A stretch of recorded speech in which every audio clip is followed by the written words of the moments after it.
से प्रथम पठन स्पष्ट भाव कहुई अनाथ दुखी विधवा माने नम्र व्यक्ति माने कारण ये अनाथ विधवा दुखी यही व्यक्ति माने प्रभु भरोसा रखती निजर बैंक बैलेंस निजर जॉब निजर काम निजर धन निजर टंका निजर पदवी को से माने निर्भर करती नहीं यही गरीब विधवा अनाथ दुष्ट अवहेलित लोक माने प्रभु भरोसा रखती एणु से ही नम्र व्यक्ति से प्रार्थना मेघमाला को भेद करी प्रभु निकट में पहुंची थाए हालेलुया हालेलुया हालेलुया अब आज सुसमाचार दुई जन व्यक्ति विषय आम शुणा पाओ जड़े फारसी आउ जड़े करग्राही दुई जन मंदिर को जाऊँ प्रार्थना करने फारसी माने किए फारसी माने गोटे सेपरेटेड वन माने पृथककरण अन्य मानक ठार भिन्न जीशु समय जिहुदी मानक मध्य चारोटी दल थे गोटे दल है फारसी माने आ गोटे दल है एसीन बोली कहा जाए अर्थात से माने प्रभुंकर आज्ञा विधि व्यवस्था को से माने बहुत कठोर और पश्चाताप आसेप्टिक इंटरप्रिटेशन कहा जाए अर्थात त्यागर मनोभाव से माने बुझा चेष्टा करते एसीन ग्रुप आ गोटे ग्रुप है दल है सादुसी सादुसी माने धर्म पंडित माने जाजक माने मंदिर तत्वावधान नियंती बहुत सम्राट परिवार किंतु से माने पुनरुत्थान विश्वास करती ना किंतु फारसी माने पुनरुत्थान विश्वास करते तापरे आउ गोटे दल थिले जीशुଙ୍କ समय जेलाट बोली कहबे अर्थात देश प्रेमी मो देश को किए अटैक करिवो मो राज्य को किए आक्रमण करिवो मो निज लोक विरुद्ध रे जे जीव ताको संग्राम करी पूरा खत्म करना है वो लोग को इनसे passion for their own people अपना लोगों का ले कोई आएगा तो इससे ना those who are not going against our people जेलट एमती चारिटा ग्रुप थिले आ फारसी माने कोन करती से मानकर आमे जानछु से मानको मते लोके सम्मान दउथिले से मानको लोके बहुत भलो बोली कि भाबुथिले देखुथिले किंतु से माने मते ईश्वर कृपा मसाकर विधि व्यवस्था को से माने लोकन को बुझौथिले पुंखानुपुंखा प्रभुंकर आज्ञा को पालन करिबा किंतु गोटे विषय ताकर लूफल बा दुर्बलता थिला जे से माने एते टिकी निखी पुंखानुपुंखा भावे ए नियम गुडी को पालन करिया पई लोकन को बुझौथिले मोसेसर 10टा नियम को से माने एते भाबरे बढ़ेले छोट छोट छोट छोट प्राय 613टा नियम एते भाबरे से माने 613 10टा आज्ञा को 613टा साधारण लोक माने जो माने प्रभु को पाक आसीबा को एटा गोटे बोझ होई जातिला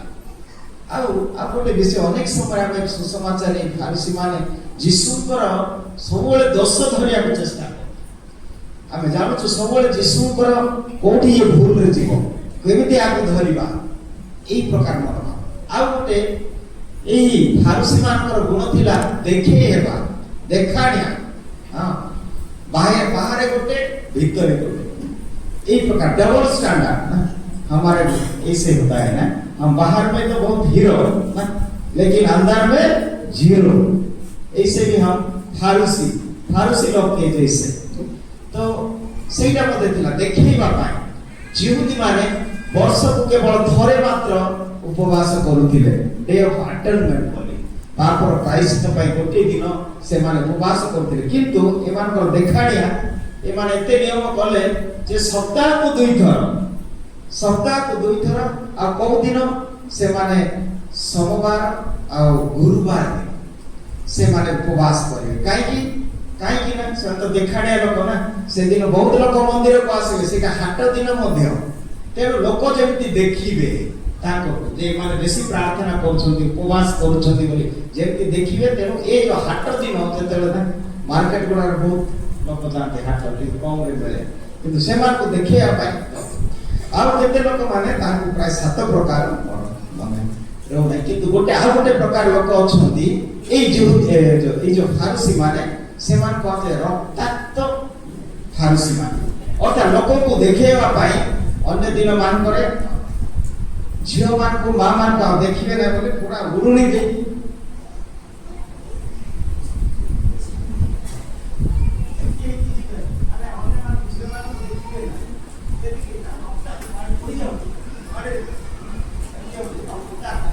ଦେଖେଇବା ପାଇଁ ଏମାନେ ବେଶୀ ପ୍ରାର୍ଥନା କରୁଛନ୍ତି। ଭଲ ଲୋକ ଦେଖେଇବା ପାଇଁ ପୁରା ଆଖି ବନ୍ଦ କରିକି ଚାଲୁଥିବେ। ବିଶେଷ କରି ଆଉ ଗୋଟେ ଦଳ ୱେଟ୍ ଏ ମିନିଟ୍, ଟିକେ ଯୋଗ ମାନେ ସେମାନେ ଅନ୍ୟମାନଙ୍କ ଗହଳି ହେଲେ ତାଙ୍କର ବେଶଭୂଷା ଆରମ୍ଭ କରିବେ କେମିତି, ଆଉ ଏମିତି ଅନେକ ପ୍ରକାର ଫାରୁସି ମାନେ ଥିଲେ। କିନ୍ତୁ ଗୋଟିଏ ବିଷୟ ହେଲା, ଏମାନେ ଯାହା ବହୁତ ରୀତିନୀତି ଯେମିତି ସାବାତ ଉପରେ, ସାବାତ ଦିନ କଣ କରିବାକୁ ପଡିବ, ଅଣ୍ଡା ଖାଇବ ନାହିଁ, ଏଇଟା ଖାଇବ ନାହିଁ, ଛୁଞ୍ଚି କାମ କରେ, ବହୁତ ଗୁଡେ। ତେଣୁକରି ଯୀଶୁ ସବୁବେଳେ ଦେବେ ମାନେ ସେମାନେ ଭୁଲି ଯାଉଥିଲେ ଏଇ ନିୟମ ଗୁଡାକର ମୂଳ ବିଷୟ। ନିୟମର ମୂଳ ବିଷୟ ହେଲା ଯେ ପ୍ରେମ, ଦୟା, ସେବା, ଏଗୁଡାକ এইটা ହେଲା ମୁଖ୍ୟ ବିଷୟ। ସେଇଟାକୁ ଭୁଲିଯାଏ ରୀତିନୀତି, କୋଉଠି ଠିଆ ହେବା, କେତେଥର ମୁଣ୍ଡିଆ ମାରିବା, କେତେଥର ଏଇସବୁ। ତେଣୁ 2 ଜଣ ତ ପ୍ରାର୍ଥନା କରୁଛନ୍ତି, ଜଣେ ହଉଛି ଫାରୁସି। ସେ ଈଶ୍ୱରକୁ ପ୍ରାର୍ଥନା କରୁନାହିଁ, ସେ ନିଜକୁ କହୁଛି, ସେ ରିପୋର୍ଟ ଦଉଛି ପ୍ରଭୁକୁ ଜଣେଇବା ପାଇଁ ଯେ ମୁଁ କେତେ ଥର ଉପବାସ କରୁଛି। ମୁଁ ତାପରେ ନିଜକୁ ଅନ୍ୟ ସହିତ ତୁଳନା କରୁଛି, ମୁଁ ଏ ଲୋକ ପରି ନାହିଁ, ସେ କରଗ୍ରାହୀ ସେଇଠି ରହିଛି ପ୍ରାର୍ଥନା ତାଙ୍କ ପରି ନାହିଁ, ମୁଁ ଭିନ୍ନ। ମାନେ ଜଣେ ଅନ୍ୟ ଜଣକୁ ତୁଳନା କରୁଛି, ଅନ୍ୟକୁ ତୁଚ୍ଛ ଭାବୁଛି। ଏଇଟା ହେଲା ଫାରୁସି ମନୋଭାବ, ଚିନ୍ତାଧାରା। ମାନେ ହୃଦୟରେ ଫମ୍ପା କିଛି ନାହିଁ, କିନ୍ତୁ ବାହାରେ ଏଇ ସବୁ ଦେଖେ। ତେଣୁ ଆଜି ଆମେ ପଠାରେ ଏମିତି କଣ ଗୁଣ ଅଛି? ଫାରୁସିର ମନୋଭାବ, ଫାରୁସିର ଆଟିଟ୍ୟୁଡ। ଫାଦର ମାନେ ପଠାରେ ବି ରହୁଛି, ବେଳେ ବେଳେ ଗଣ୍ଡେ ସହିତ ତୁଳନା କରିଦେ। ସେ ଫାଦର କେତେ କଣ ଗଲାଣି, ସେ ପାରିସରେ ପୁରା ଧ୍ୱଂସ କରିଦେଲାଣି। ଏକ ବିଷୟ ଖାଲି ଆମକୁ ଆଘାତ, ତାକୁ କିଛି କହୁନା। ସିଷ୍ଟର ମାନଙ୍କ ମଧ୍ୟରେ ମଧ୍ୟ ଫାରୁସି ମନୋଭାବ ଅଛି ନା, ସିଏ ବଡ଼ାର କଥା ମାନୁନାହିଁ, ତାର ଇଚ୍ଛା ମୁତାବକ ସେ ପ୍ରାର୍ଥନା ଆସେ, ତାକୁ କହିବେ ନା ଆମେ ଛୋଟିଆ କାମ କଲେ ଆମକୁ କହିବେ। ଏଇଟା ଫାରୁସି, ଅନ୍ୟ ସହିତ ତୁଳନା କରିବେ, ଅନ୍ୟ ପରିବାରକୁ ଦେଖେଇବେ। ଆମ ମଧ୍ୟରେ ମଧ୍ୟ, ସ୍ୱାମୀ ସ୍ତ୍ରୀ ମଧ୍ୟରେ, ଆମ ପରିବାର ମାନଙ୍କ ମଧ୍ୟରେ ମଧ୍ୟ ଏଇ ଫାରୁସିର ମନୋଭାବ ଅଛି। ଓହ ଦେଖ, ତାର ବାପା ତ ସେ ଡିଭୋର୍ସ କରିଥିଲା, ତାର ମା ବି ଡିଭୋର୍ସ କରିଥିଲା, ତାର ପିଲାମାନେ ବି ଏବେ ସବୁ ଝାଡ଼ପତ୍ର ଦଉଛି, ସବୁ ଲାଗିଛି। ଆମେ ସେମିତି ନାହିଁ, ଆମେ ଭଲ ନୁହଁ, ଖାଲି ତାଙ୍କ। ଆଉ କେତେବେଳେ ବେଳେ ଆମେ ସବୁ ଚିନ୍ତା କରୁଛୁ, ଦେଖ ଏଇଟା ଯାତ୍ରା ଖ୍ରୀଷ୍ଟ, ଯାତ୍ରା ଦିନ ଆସିକି ଆଗରେ ବସୁଛୁ, ବର୍ଷକୁ ଥରେ ଯାତ୍ରା ଖ୍ରୀଷ୍ଟିଆନ ନାଇଁ, ଖାଲି ଖ୍ରୀଷ୍ଟମାସ ଇଷ୍ଟର ଆଉ ବାକି ଦିନ ଆଗରେ ଯାଏ, ଆଗରେ ଦିବ୍ୟ ପ୍ରସାଦ ପାଉଛୁ। ଦେଖ ଆମେ ସବୁଦିନ ଆସୁଛୁ, ଆମେ ସବୁବେଳେ ଏଇଠି ରହୁଛୁ, କିନ୍ତୁ ସେ ଯାତ୍ରା ଏମିତି ଅନ୍ୟକୁ ତୁଚ୍ଛ କରି, ନିଜକୁ ଆତ୍ମବଡ଼ିମା କରି, ଫାରୁସିର ମନୋଭାବ। ଆଉ ଏଇଟା ବହୁତ ଏଇଟା। କିନ୍ତୁ ଏଇ କରଗ୍ରାହୀ ଦୂରରେ, ଏପରିକି ଆଖି ମଧ୍ୟ ଖୋଲିବାକୁ ତାର ସାହସ ନାହିଁ, ଉପରକୁ ଅନେଇ ପାରୁନାହିଁ, ହାତରେ ବୁକୁରେ ହାତ ଦେଇ ସେ କହୁଛି ପ୍ରଭୁ ମୋ ପ୍ରତି ଦୟା କର। ହୃଦୟରେ ଛାତିରେ ହାତ ଦେବା। ଆମେ ଯଦି ଲୁକ୍ 23:47 ପଢିବା, ଯେତେବେଳେ ଯୀଶୁକୁ କ୍ରୁଶବିଦ୍ଧ ହେଲା, ଶେଷ ବିଶ୍ୱାସ ତ୍ୟାଗ କଲେ, ଯେଉଁମାନେ ସେଇ ଦୃଶ୍ୟ ଦେଖିଲେ ସେମାନେ ଛାତିରେ ହାତ ଦେଲେ। ଅତି ଗଭୀର ବିଷୟ, ଅତି ଦୁଃଖର ବିଷୟ, ଭେରି ପେନଫୁଲ ମୋମେଣ୍ଟ, ତେନା ଦୁଃଖ। ଆଉ ସେଇ ପ୍ରକାର ସେଇ କରଗ୍ରାହୀ ପ୍ରାର୍ଥନା କରି କହୁଛି ପ୍ରଭୁ ମୋ ପ୍ରତି दया कर, जोड़ा कि हम विशाखा पहले हम करते हैं ना, प्रभु हम गाते हैं मो प्रति दया कर। एक बेस्ट प्रार्थना, have mercy on me, मेरे लिए प्रार्थना। I am a sinner। ଯେତେବେଳେ ପ୍ରଭୁଙ୍କ ସାମ୍ନାରେ ସେ ଠିଆ ହଉଛି, କରଗ୍ରାହୀ କହୁଛି ମୁଁ ପାପୀ, ମତେ ଦୟା କର। କିରିଏ ଲେଇସନ୍ ମୋ ପ୍ରତି ଦୟା କର। ସେମିତି ଆମେ ବିଗତ ସପ୍ତାହରେ ଆମେ ଶୁଣିଥିଲୁ ଲୋକ 17 ଅଧ୍ୟାୟରେ ଯେତେବେଳେ କୁଷ୍ଠୀ ମାନେ 10 ଜଣ ଦୂରରୁ ଦେଖିଲେ, ଦୂରରୁ ଚିତ୍କାର କଲେ, हे गुरु ଆମ प्रति दया। ये सबसे छोटा बहुत शॉर्टकट लेकिन दिल का प्रेयर है। हे प्रभु, हे गुरु ଆମ प्रति दया कर, दृष्टि आकर्षण कर। ଆମେ ଯଦି ପଢିବା ମାର୍କ 10 ଅଧ୍ୟାୟ 46 ପଦରେ, ମାର୍କ 10 ଅଧ୍ୟାୟ 46 ପଦରେ ଯେତେବେଳେ ବି ଯୀଶୁ ଯାଆନ୍ତି ହଜାର ହଜାର ଲୋକ ତାଙ୍କୁ ଛୁଇଁବା ପାଇଁ, ତାଙ୍କ ନିକଟତର ହେବା ପାଇଁ ଭିଡ଼ ବହୁତ ଲେଖାଯାଏ। ସେଠି ଭିଡ଼, ଯୋଉଠି ଯୀଶୁ ଯିବେ ସେଇଠି ଲୋକଙ୍କର ଭିଡ଼ ଜମା। ଆଉ ସେଇ ସମୟରେ ଗୋଟେ କୋଣରେ ବାର୍ଟିମିଉସ୍ ଜଣେ ଅନ୍ଧ ଆଉ ଜଣେ ଭିକାରୀ, ସିଏ ରାସ୍ତା କଡ଼ରେ ବସି ଚିତ୍କାର କରୁଛନ୍ତି, ହେ ଦାଉଦ ସନ୍ତାନ ମୋ ପ୍ରତି ଦୟା କର, हे दाऊद संतान ମୋ ପ୍ରତି ଦୟା କର। ଏତେ ଗହଳି ଥିଲେ, ଭିଆଇପି ଲୋକ ଥିଲେ ମଧ୍ୟ ପ୍ରଭୁ ଠିଆ ହେଲେ।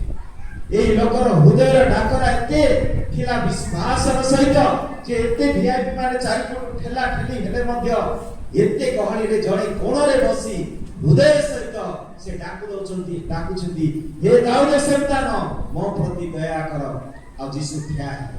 ସେତେବେଳେ ସମସ୍ତେ ପଚାର କଣ ହେଲା, କୁଆଡେ? ସେତେବେଳେ ଯୀଶୁ ତାଙ୍କୁ ଡାକ। ଆଉ ସେତେବେଳେ କିଏ ଜଣେ କହିଲେ, ବାର୍ଟିମିଉସ୍, ଏ ଅନ୍ଧକୁ ଡାକୁଛନ୍ତି, ତାଙ୍କ ନାଁ ଧରି ଆସ ବାର୍ଟିମିଉସ୍। ଆଉ ସେଇ ସମୟରେ ଆମେ ଜାଣୁଛୁ ବାର୍ଟିମିଉସ୍ ପିଇଲା, ଆଉ ଯୋଉ ପୋଷାକ ପିନ୍ଧିଥିଲା ଫୋପାଡ଼ି ଦେଲା। ଅର୍ଥାତ୍ ଆଜି ଯଦି ତା ଭିତରେ ଗୋଟେ ଅନୁଭବ ଆଇଲା, ଗୋଟେ ଏତେ ପାୱାର ଯାଇଛି ଯେ ପ୍ରଭୁ ମତେ ଆଜି ଡାକୁଛନ୍ତି ବୋଲେ ମୋର ଆଜି ଏଇ ଚିରା ବସ୍ତ୍ର ମୁଁ ପରିଧାନ କରିବି ନାହିଁ। ଆଜି ଏଇ ଜାଗାରେ ସମସ୍ତେ ମତେ ଦେଖି ଜାଣୁଥିଲେ, ଏଇ ଜାଗାରେ ମୁଁ ଆଉ ରହିବି ନାହିଁ, କାରଣ ମୋର ପ୍ରଭୁ ମତେ ଡାକୁଛନ୍ତି। ଡେଇଁଲା, ଅନ୍ଧ ଡେଇଁବ କେମିତି? କାରଣ ତା ଭିତରେ ସେତିକି ଶକ୍ତି ଆସିଯାଇଛି।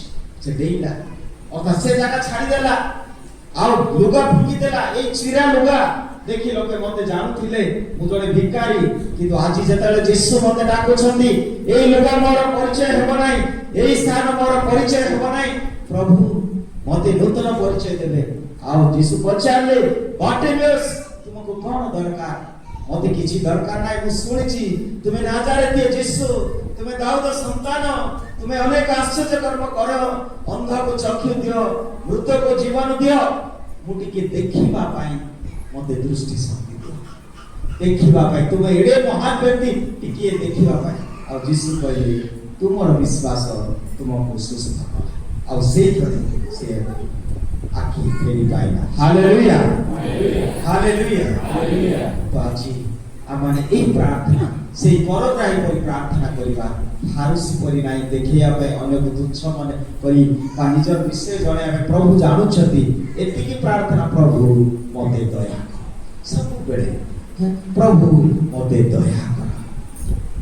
ଆଉ ଏଇଟା ହିଁ ବହୁତ ପାୱାରଫୁଲ ପ୍ରାର୍ଥନା, ଯୋଉଟା ସେଇ 10 ଜଣ କୁଷ୍ଠୀ ରୋଗୀ ସେଇ ପ୍ରାର୍ଥନାରେ ସୁସ୍ଥତା ଲାଭ କଲେ।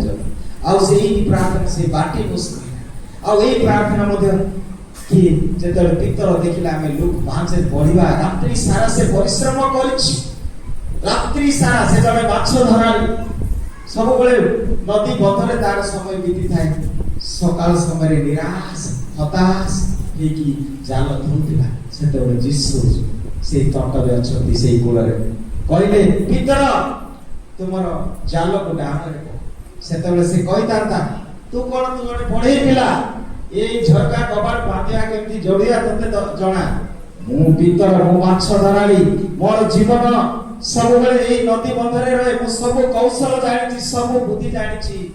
ଏମିତି କହିପାରିଥାନ୍ତା, ତତେ କଣ ଜାଣ, ତୁ ବଢେଇ, ମୁଁ ମାଛ ଧରାଳି ଧୀବର। କିନ୍ତୁ ସେ ପ୍ରଶ୍ନ କଲେ ନାହିଁ। ସେ କହିଲେ, ଆପଣ ଯଦି କହୁଛନ୍ତି ପକେଇଲା। ଆଉ ଆମେ ଦେଖୁଛୁ ଅନର୍ଗଳ ମାଛ ଆସିଲା ଯେ ଜାଲ ଛିଣ୍ଡିବାକୁ ଲାଗିଲା। Hallelujah, hallelujah. ବାସନ୍ତୁ ପ୍ରିୟ ଭାଇ ଭଉଣୀମାନେ, ଆମେ ସେ ଫାରୁସୀ ମନୋଭାବ ଆମ ଠାରେ ଅଛି। କଣ ପାଇଁ ମୁଁ ଗର୍ବ କରୁଛି, କାହିଁକି ମୁଁ ତୁଚ୍ଛ ଦେଉଛି? ମୋର ଗୋଟିଏ ଜୀବନ, ଗୋଟେ ଛୋଟ ଘଟଣା। କ୍ୟା ଭୋକ ଲାଗିଲାଣି, ଡେରି ହେଲାଣି ନା, ଖାଲି ନାଇଁ ନା, ହଁ ଶୁଣିବା ଆଉ ଟିକେ। ମୁଁ ଥରେ ଆସୁଛି ବେଳେ ବେଳେ, ଆପଣ मान को देखिले आ कहबा इच्छा लागुଛି ଯେ ମୁଁ ଜାଣୁଛି ମୋତେ ଟାଇମର ଅଛି ନମ୍ର ହେବା ଗରିବ ବିଧବା ଅନାଥ ସେମାନଙ୍କର ପ୍ରାର୍ଥନା ପ୍ରଭୁ ଶୁଣିବେ କରଗ୍ରାହୀଙ୍କ ପ୍ରାର୍ଥନା ଶୁଣିବେ ଯିଏ ଯାହାକୁ ଯଦିଓ ସମସ୍ତେ କରଗ୍ରାହୀକୁ ମଧ୍ୟ ସମାଜ ତୁଚ୍ଛ ଦେଖୁଥିଲା କାହିଁକି ନା ସେମାନେ ରୋମିଓ ମାନଙ୍କ ଦ୍ୱାରା ନିଯୁକ୍ତି ପାଉଥିଲେ କର ଆଦାୟ କରିବା ପାଇଁ ଯେତିକି ପରିମାଣ କେବଳ ସେତିକି ନାହିଁ ଆହୁରି ଅଧିକ ବି ସେମାନେ ନିଜ ପକେଟ ପାଇଁ କରୁଥିଲେ ତେଣୁ ଲୋକମାନେ ତାଙ୍କୁ ଘୃଣା କରୁଥିଲେ କରଗ୍ରାହୀ କିନ୍ତୁ ସେଇ କରଗ୍ରାହୀର ପ୍ରାର୍ଥନା ପ୍ରଭୁ ଶୁଣିଲେ ପଢୁଥାଏ ଯେତେବେଳେ ମୁଁ କଲେଜ ମୋ ସହିତ 2 ଜଣ ମୋର ବନ୍ଧୁ ଥିଲେ ବହୁତ ଟ୍ୟାଲେଣ୍ଟେଡ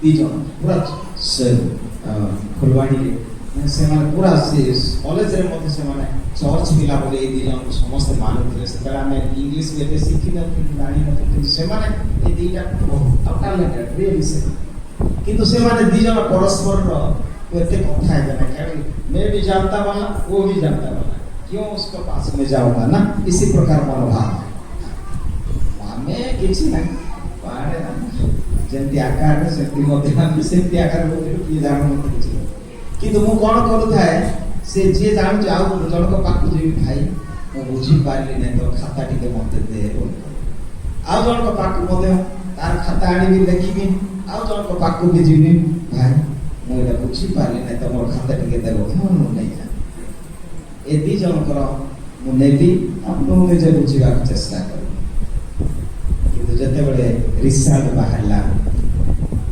ଯାହାର ଖାତା ନେଇକି ମୁଁ ପଢୁଥିଲି ସେମାନେ ପୁରା 3rd ଡିଭିଜନ ମୋ ରାସ୍ତା ଫାର୍ଷ୍ଟ ଡିଭିଜନ ହାଲେଲୁୟା ହାଲେଲୁୟା